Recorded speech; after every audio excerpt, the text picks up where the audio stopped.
Ketika Atalia ibu Ahazia melihat bahwa anaknya sudah mati, maka bangkitlah ia membinasakan semua keturunan raja. Tetapi Yoseba, anak perempuan Raja Yoram, saudara perempuan Ahazia, mengambil Yoas bin Ahazia, menculik dia dari tengah-tengah anak-anak raja yang hendak dibunuh itu, memasukkan dia dengan inang penyusunya ke dalam gudang tempat tidur, dan menyembunyikan dia terhadap Atalia, sehingga dia tidak dibunuh. Maka tinggallah dia 6 tahun lamanya bersama-sama perempuan itu dengan bersembunyi di rumah Tuhan, sementara Atalia memerintah negeri.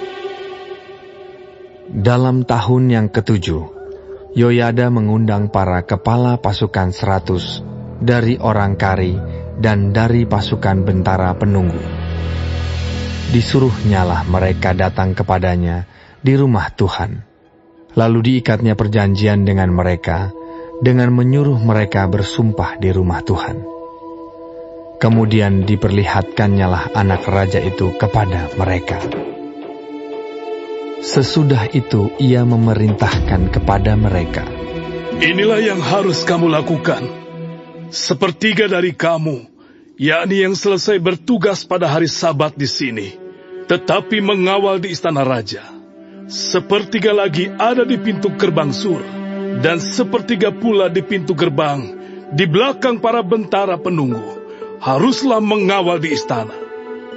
Dan kedua regu daripada kamu, yakni semua orang yang bertugas di sini pada hari Sabat dan mengawal di rumah Tuhan, haruslah mengelilingi raja dari segala penjuru, masing-masing dengan senjatanya di tangannya, dan siapa yang mendatangi barisan haruslah mati dibunuh.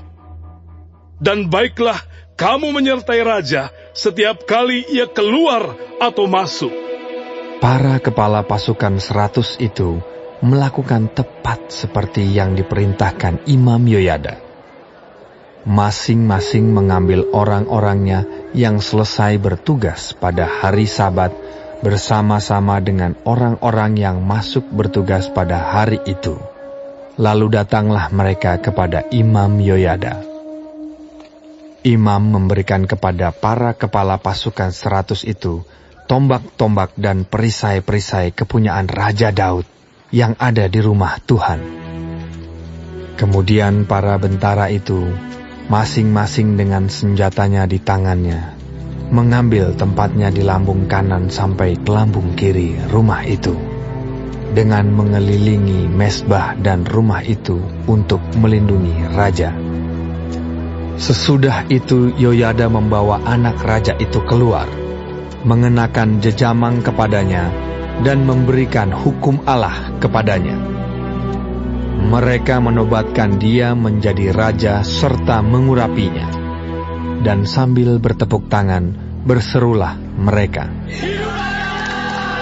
Ketika Atalia mendengar suara bentara-bentara penunggu dan rakyat, pergilah ia mendapatkan rakyat itu ke dalam rumah Tuhan.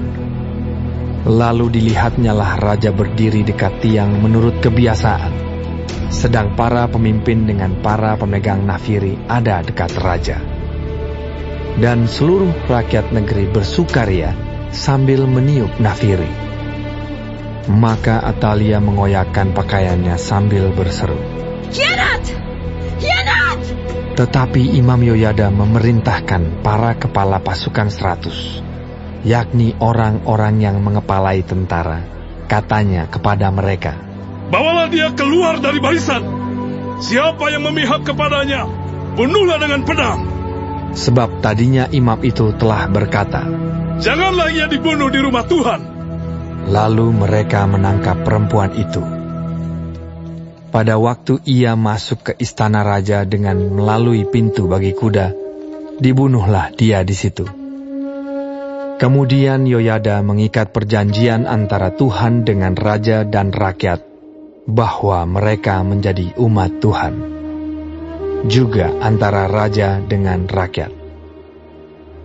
Sesudah itu masuklah seluruh rakyat negeri ke rumah Baal, lalu merobohkannya.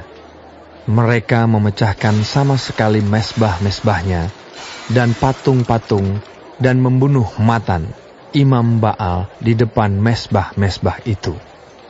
Kemudian Imam Yoyada mengangkat penjaga-penjaga untuk rumah Tuhan.